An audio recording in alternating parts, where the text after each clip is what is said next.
What's the crack, lads? Welcome back. Hope you guys had a good weekend. We're kicking off our eFootball 2023 content this week, starting with the Juventus club selection player review.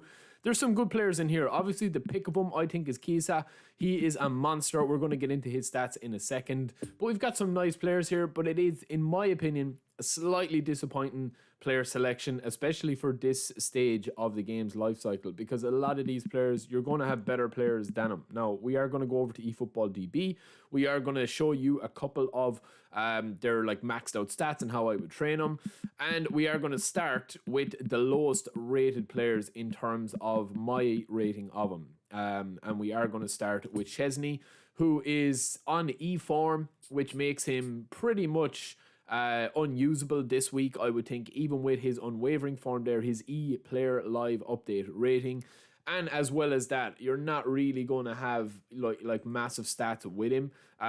When you do give a couple of points here and there, he's only got 21 levels to go. You can see there a very easy example of that. I mean, his reflexes and awareness only go up to 84, catching and clearing 81, and his jump 82. And I think just on the E form, that's going to be a big issue with this card. And I think he's definitely a pass if you do get him. I wouldn't even waste my trainer points on him.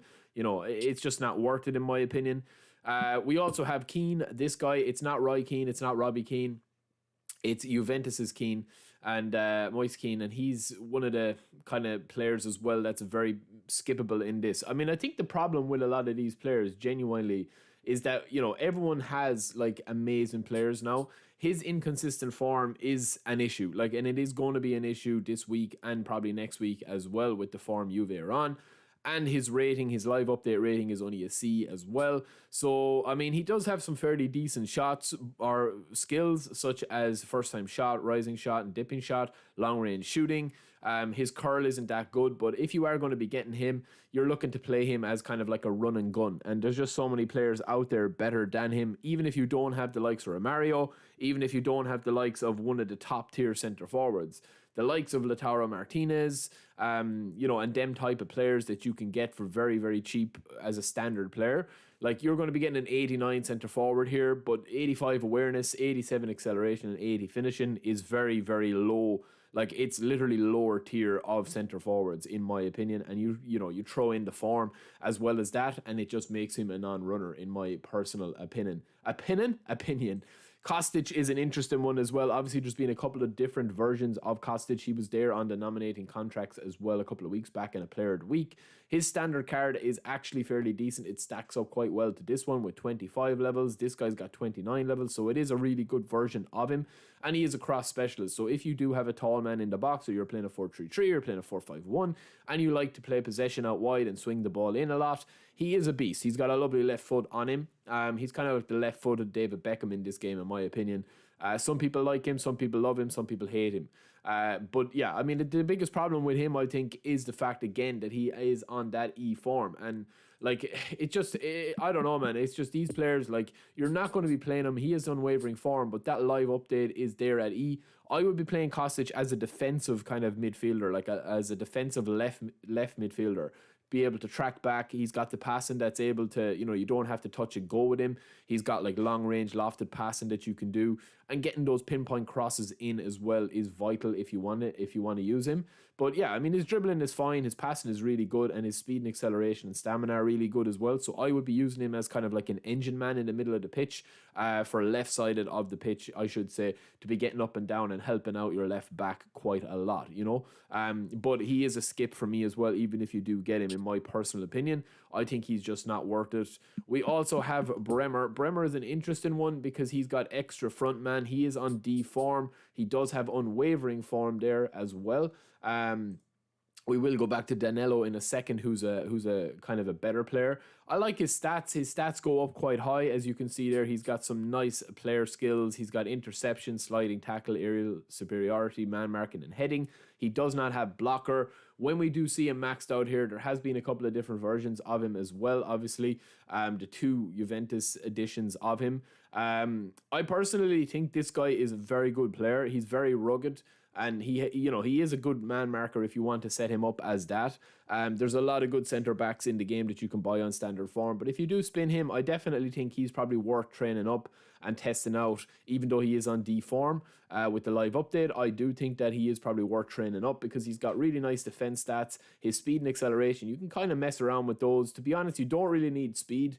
70 and 72 for the stamina is okay if you wanted to throw another one into physical contact, or you wanted to throw another one into defense. That is doable. I think he's a fairly decent player at that. Any defender that gets over 90 in defensive awareness and tackling is going to be a bit of a beast because the AI is so overpowered at the moment, and it literally holds your hand and does a lot for you. Similarly with Danilo, right? There's been a couple of different versions of Danilo. This guy has it all, man. I really like Danilo. He's one of my kind of players that I really have kind of slept on for a while, even though every time I look at his stats, they are insane.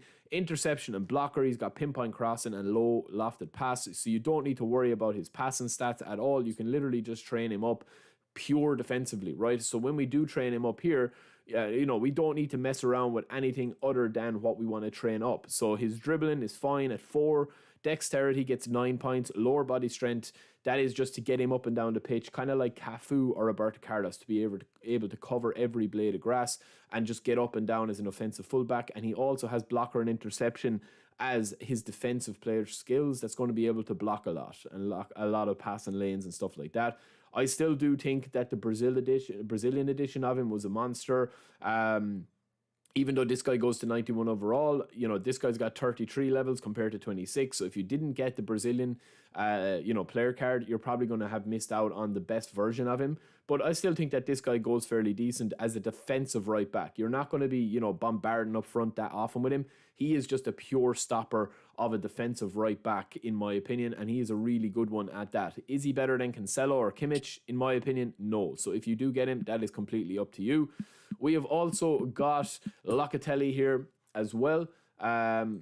An interesting choice as well as a DMF. There's a lot of good DMFs there. I would personally like to have seen him get blocker as well to make him, at least be able to compete with the meta guys. I still think if you don't have Declan Rice, if you don't have Kante, if you don't have Zakaria, if you don't have one of those kind of free or else standard edition of the players to buy, they outperform Locatelli in every aspect really, in how they play and how they handle online with the AI and stuff.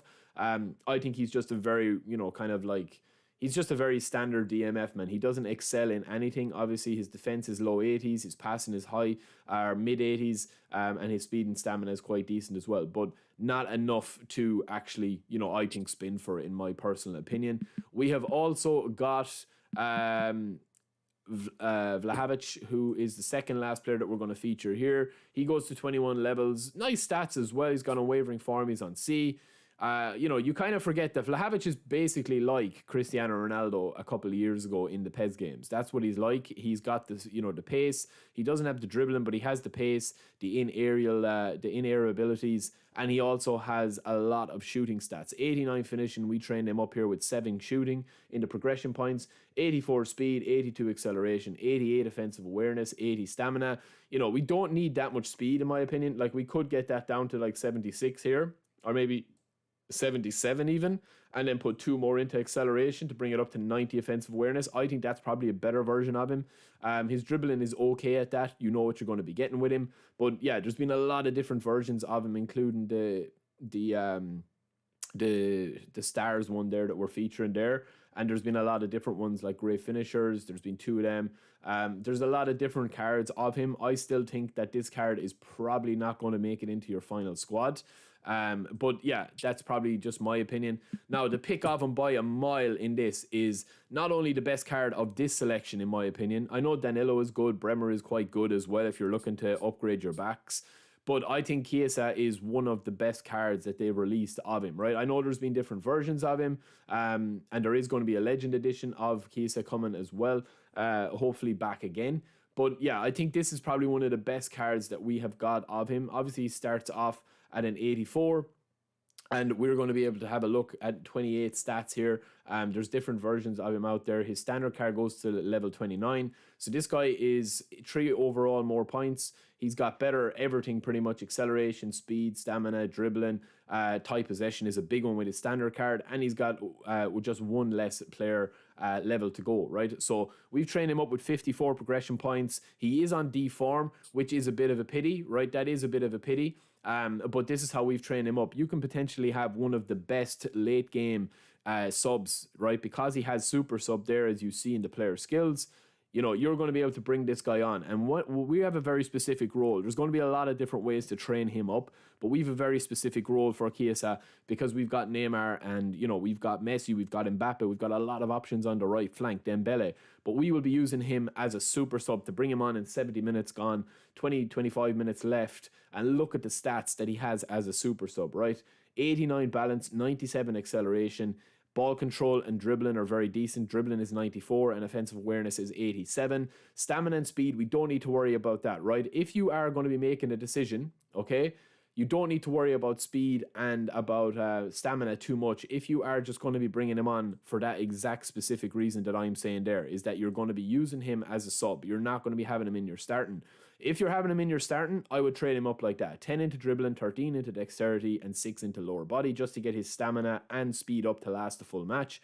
But if you are only bringing him on as a super sub, you don't need to worry about that. Get his speed to 80, give him 1 point into that, and then you can mess around with this, and you can get his dribbling, or else you can get 3 into his passing to bring up his passing, depending on how you want to play him.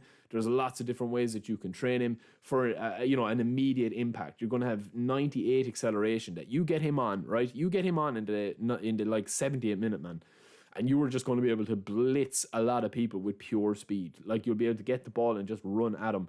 And I think that that's what he offers, a very, very interesting kind of player. If you don't want to go that hard, if you're like trying to make a more balanced player, you know, I'd put maybe 8 into that, into acceleration, and then you could boost up his speed a little bit to make him a little bit more, you know, kind of usable, so to speak. And then you could put a couple into passing as well, or you could put a couple into shooting to get his curling off if you want a bit of finishing, and that's probably a better overall card. But I still think that his best assets are going to be bringing him on as a super sub, not starting him, bringing him on as a super sub with maybe the likes of Haaland, who's also a super sub, and maybe the likes of somebody else that is a super sub that can just change the game for you, or else hold on to the game if you are winning. So that is it for me, lads. I'll be back quite soon with some more player reviews. We are working on a Declan Rice one. I hope you guys enjoyed the Simmons one. I put a lot of work into that, hours and hours and hours of testing. So let me know if there's anything else you guys want, and we'll be back with Dream Team Chronicles. We're going to be starting with a new squad quite soon. Until next time, I will talk to you later. Don't forget to subscribe. Peace.